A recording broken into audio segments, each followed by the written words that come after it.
Jonathan Keck is joining us now. I have so much respect for Tom Sorrells, yourself, and the entire Pinpoint Accurate Weather Center. Oh, thanks. No, team. Tom is, of course, the best. He's the best in the business, in my opinion. And he was obviously guiding everybody through the severe weather the other day with the hurricane and has done it for years past. It's a great, great program there. Submit your questions. It's going to be awesome stuff for sure.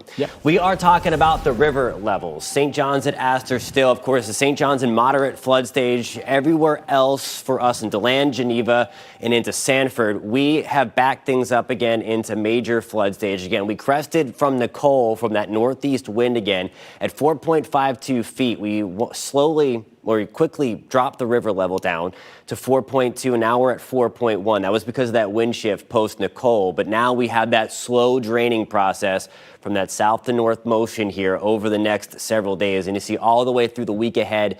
Unfortunately, again, we're back in that same process, just waiting and waiting for that slow drain. Again, likely going to keep things in major flood stage through at least the week ahead. We are pinpointing more rain. This is really not going to add any insult to injury. Of course, we don't want more rain, but it's not going to be enough to really cause any issues on the St. John's. Scattered downpours and thunderstorms right along the Gulf Coast of Florida right now. That is going to continue to work in over the next few hours. So especially if you're getting ready to head to church in Ocala or Wildwood, Bushnell, maybe going to breakfast along the 75 corridor, keep that in mind. You might want to bring the umbrella with you if you head in and it's just cloudy. We do have those showers on our doorstep.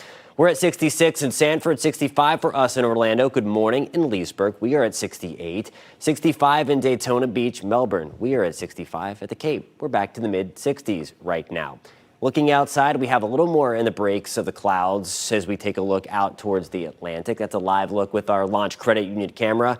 In Brevard County at Port Canaveral, temperatures into the upper 60s right now. Winds are nice and calm. It's the extra clouds, though, that's preventing the fog like what we had yesterday moving in. Hour-by-hour forecast, rain chances, again, on the lower side, but some of us will get rain this morning. And again, about a 20% shot through the morning, especially with the highest opportunity for that to happen, where we saw it happening right along the I-75 corridor.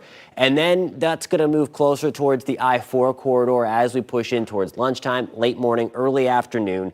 And then really this is going to be out of here by the second part of your afternoon and into the evening. Rain chances dip to 20% by 6 and then pretty much non-existent for the rest of your evening. Pinpointing that for you here, and again, I keep on talking about, I think Future Radar is a little bit out to lunch here. It's missing the first round of showers.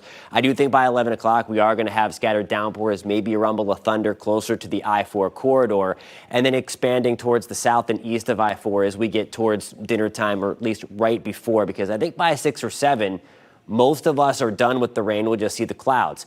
Note the south to north motion of the clouds as we move into tomorrow. That's going to be the warm air kind of slamming the door on this cold front, winning the battle this time anyway, and forcing the cold air and keeping it bottled up in extreme North Florida and the deep south.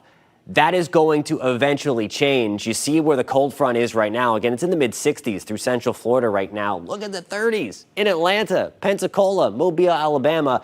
It is cold there. It's frigid up in the northern plains and upper Midwest. That's some of the colder air that will eventually win the war, but not until the end of the week. Temperatures today back in the mid to upper 70s here. That is where we should be for this time of the year. Again, storm chances are going to be with us through the early part of the afternoon. There's the warmer air winning at least round one. See it by Tuesday, Wednesday, low to mid 80s. And then the cold front kind of says, no way. Low 70s coming our way as we get into Thursday and Friday. I do think some of us will stay in the 60s for highs Thursday and Friday as well. So there's that big batch of fall we really haven't seen now in about 2 months since that first big cold front came through. Yeah. It's coming back, Jerry. Well, I like to hear that. I think a lot of people do. Jonathan, thank you. You got it.